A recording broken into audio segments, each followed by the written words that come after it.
আসসালামু আলাইকুম, ফারজানা নাহিদ জানাচ্ছি এনটিভিতে মধ্যাহ্নের খবর।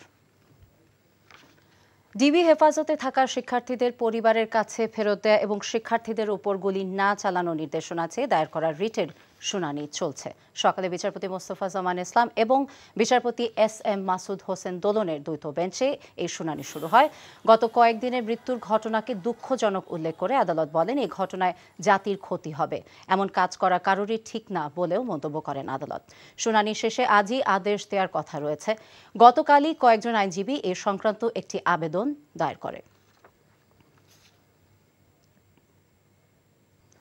ঢাকা, গাজীপুর, নারায়ণগঞ্জ এবং নরসিংদী জেলায় আজ সকাল ৭টা থেকে সন্ধ্যা ৬টা পর্যন্ত ১১ ঘণ্টা কারফিউ শিথিল থাকবে। রাজধানীর পরিস্থিতি জানিয়েছেন আমাদের স্টাফ করেসপন্ডেন্ট জোনাদ আল হাবিব। কোটা সংস্কার দাবিতে শিক্ষার্থীদের আন্দোলনকে ঘিরে সারা দেশে যে অস্থিতিশীল পরিস্থিতি তৈরি হয়েছিল সেটি থেকে ধীরে ধীরে কিন্তু স্বাভাবিক অবস্থায় ফিরে আসছে। যদিও এখনও সারা দেশে কারফিউ বলবৎ রয়েছে, তবে ঢাকা শহরে সকাল ৭টা থেকে সন্ধ্যা ৬টা পর্যন্ত অর্থাৎ ১১ ঘণ্টা কারফিউ শিথিল করা হয়েছে। সাধারণ মানুষের স্বাভাবিক এবং দৈনন্দিন যে কার্যক্রম সেগুলো। তবে এই কারফিউ আসলে কতদিন চলবে বা কবে নাগাদ কারফিউ উঠিয়ে নেওয়া হবে, এখন পর্যন্ত সরকারের পক্ষ থেকে তেমন কিছু আসলে জানানো হয়নি। তবে যেটি বরাবরই বলা হচ্ছে, স্বরাষ্ট্র মন্ত্রণালয়ের পক্ষ থেকে স্বরাষ্ট্রমন্ত্রী নিজেও বলছেন যে পরিস্থিতি যখন সরকার বুঝবে যে পরিস্থিতি পুরোপুরি স্বাভাবিক এবং নিয়ন্ত্রণে রয়েছে, তখনই আসলে মূলত কারফিউ তুলে নেওয়া হবে।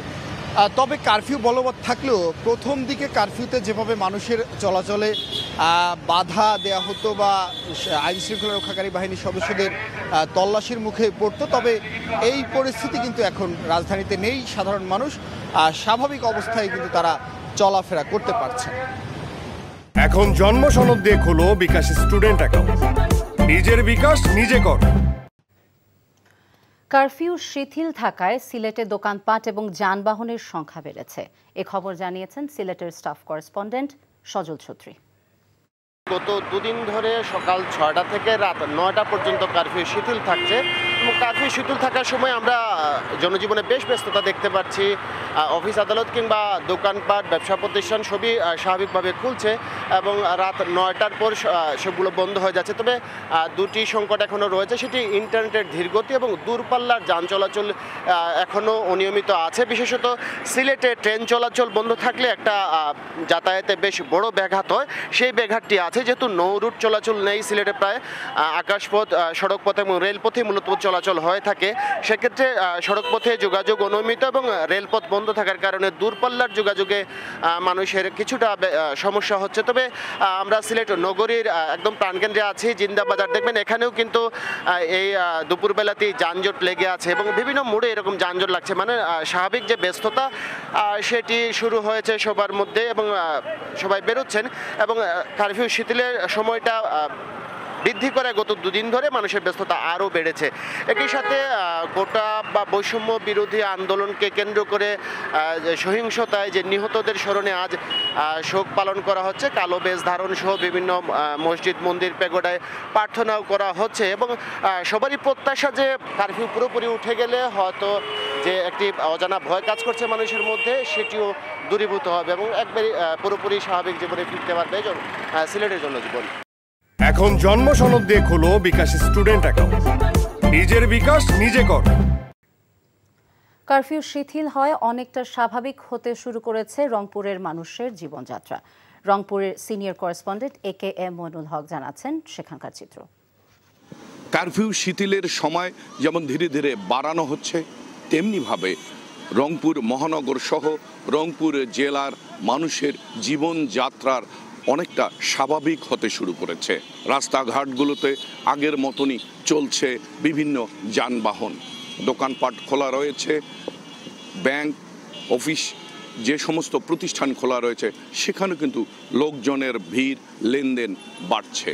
রংপুর থেকে দূরপাল্লার এবং আন্তঃজেলার বাসগুলো স্বাভাবিকভাবে চলাচল করছে, যদিও মাঝে মধ্যে যাত্রী সংখ্যা সংকট বলছে পরিবহনের সঙ্গে সংশ্লিষ্টরা, কিন্তু যানবাহন চলাচল করছে।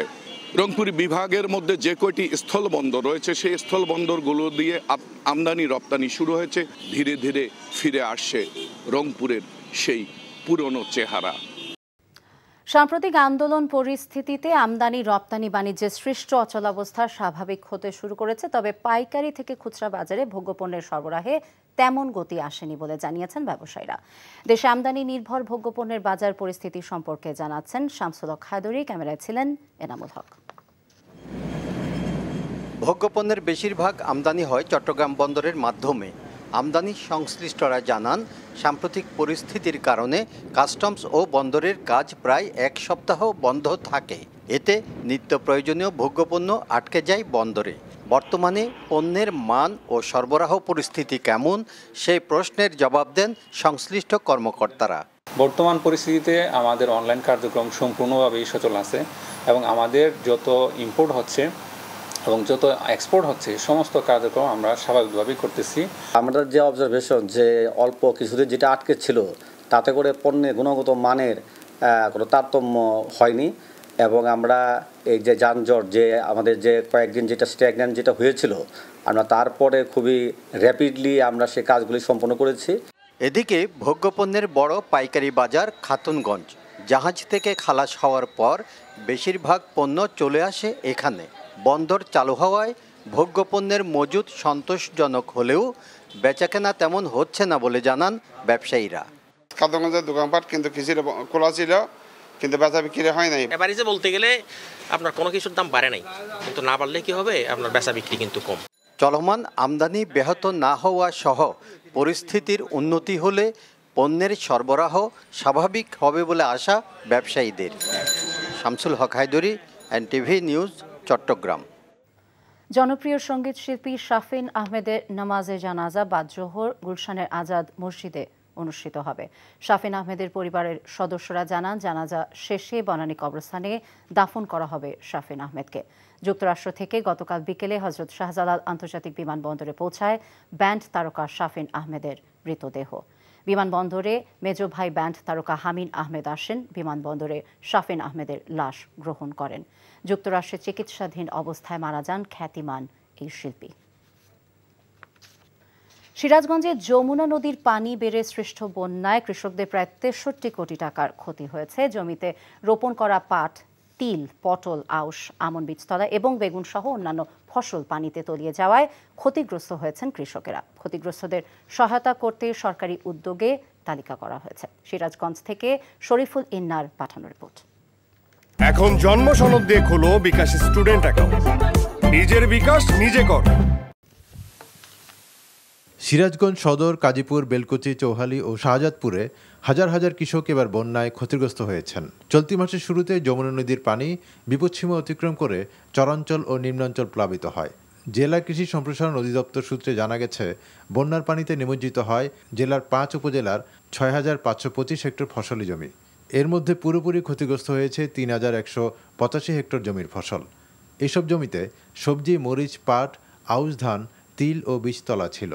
পাট গাড়ছিলাম, পাট হয়েছে ভালো, ফলন হয়েছে ভালো, কিন্তু হঠাৎ করে বর্ষার পানিতে আমার পাট সব শেষ হয়ে গেছে। সামান্য কি ক্ষেতের ২ আনা অংশ আমি কাটতে পারছি, আর পানি তলায় গেল আর কাটতে পারলাম না। সরকারি উদ্যোগে ক্ষতিগ্রস্ত কৃষকদের সহায়তার জন্য তালিকা করে মন্ত্রণালয়ে পাঠানো হয়েছে। অর্থ বরাদ্দ পেলে কৃষকদের মাঝে বিতরণ করা হবে। এই ক্ষতিটা পুষিয়ে নেওয়ার জন্য আমাদের বিশেষ করে যেমন বীজতলা, আমন বীজতলা যেটা নিচু জায়গায় ছিল, এটাকে পুষিয়ে নেওয়ার জন্য আমরা শুকনো বীজতলা উঁচু জমিতে, যাতে সামনে আমন মৌসুমে কোনো প্রকার কৃষকদের সমস্যা না হয়, এ ব্যাপারে আমরা কাজ করছি।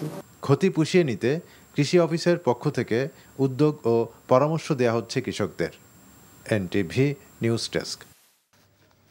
এই ছিল মধ্যাহ্নের খবরে। এই খবরের ভিডিও সবটি জানতে ভিজিট করুন এনটিভি অনলাইন www.ntvbd.com। এছাড়া এনটিভি জনপ্রিয় সব অনুষ্ঠান এবং খবরের আপডেট জানতে ভিজিট করুন আমাদের ইউটিউব এবং ভেরিফাইড ফেসবুক পেজ। 2টায় দুপুরের খবর দেখার আমন্ত্রণ রইল। সবাইকে ধন্যবাদ।